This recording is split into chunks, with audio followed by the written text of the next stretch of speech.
Holes Chapter 17.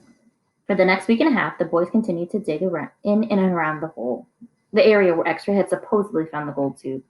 They widened Extra's hole as well as the holes Armpit and Squid had been digging until the fourth day, when all the holes met and formed one big hole. As the days wore on, the warden became less and less patient. She arrived later in the morning and left early in the afternoon. Meanwhile, the boys continued to dig later and later.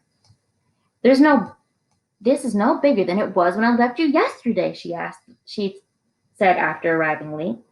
One morning, well after sunrise. What have you been doing down there? Nothing, said Squid. It was the wrong thing to say. At just that moment, Armpit was returning from a bathroom break.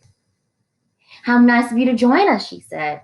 And what have you been doing? I had to, go.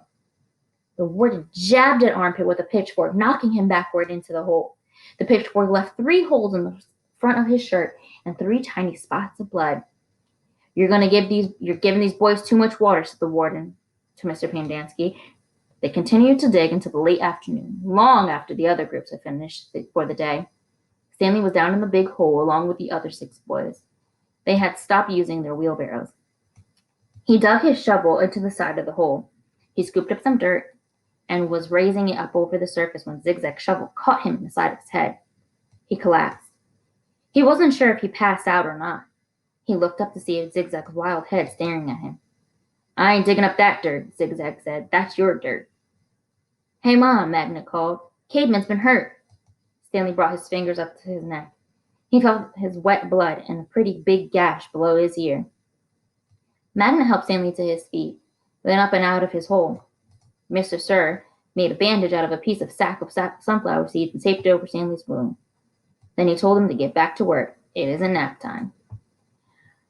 When Stanley returned to his hole, Zigzag was waiting for him. That's your dirt, Zigzag said. You have to dig it up. It's covering up my dirt. Stanley felt a little dizzy. He could see a small part of dirt. It took him a moment to realize that it was the dirt which had been on his shovel when he was hit. He scooped it up, then Zigzag dug his shovel into the ground underneath where Stanley's dirt had been.